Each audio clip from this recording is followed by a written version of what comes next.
the era with the increased wealth and with this exchange of ideas that he established famous also institutions of learning. There were already scholars teaching in mosques, etc., in Timbuktu, but he actually endowed centers of learning. So there were people who could dedicate themselves to teaching, who could dedicate themselves to writing, and there were students who received scholarships. So they were relieved of the need to work for their daily livelihood. That's one model of education that was that developed in West Africa. Another model that developed more in the poorer parts in places like Mauritania was something that they called the traveling school.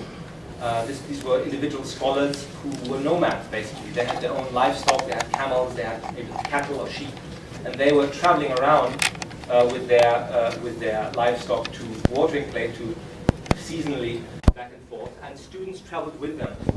And the way it worked economically was that the students basically worked maybe during the morning, looked after the livestock of their professor, and in the evening studied with them.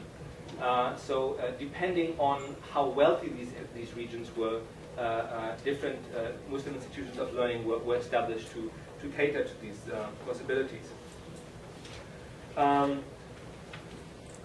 The striking characteristic of the scholarly community in Timbuktu, as well as the other centers of learning in West Africa, is how ethnically diverse they were. This was a place where you can expect Arab scholars, you had Berber scholars, Tuareg scholars. Tuaregs, these the blue people, if you've ever seen them, these nomads who wear all blue, also of Berber offspring, related to the Berbers, and you had West African scholars, and they coexisted in Timbuktu. They had a common language. The common language of scholarship was Arabic, which meant that they could communicate with each other. It also meant that they could communicate with the wider world. If a book was written, whatever, in Afghanistan, brought to Timbuktu, they could read it. On the other hand, if they wrote a book, that could also be internationally distributed. So it's a lingua franca, the way that in most fields, English today is a language that each scientist knows, because it will allow him to participate in this global world of scholarship. So Arabic was the language in which books were written. So the vast majority of these manuscripts that you'll see exhibited here and that you'll find in Timbuktu are written in Arabic.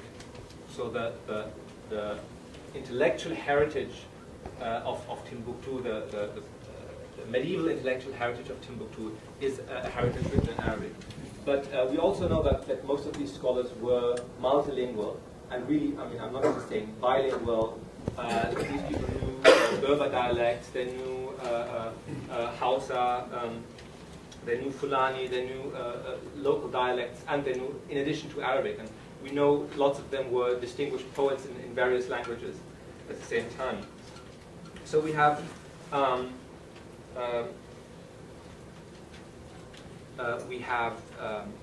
this very diverse community of scholars.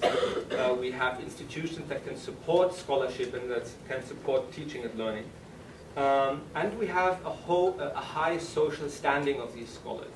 These people were highly respected, both by the rulers, the Mali Empire, and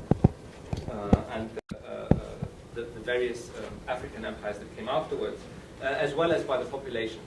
So you can imagine, if you have an area in which there is such a diverse ethnic mix, there are also tensions, and there's the need for people to mediate in situations of conflict.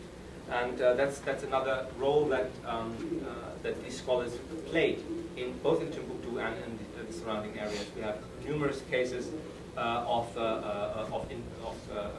these scholars being introduced as arbitrators in individual conflicts, in conflicts between communities, there was communal strife, but also in negotiations between the government and the population. So these were the people that, if individuals had felt wronged by the government or felt overtaxed, overburdened by taxes, they would go to scholars, and these scholars would act as intermediaries because of their high social standing.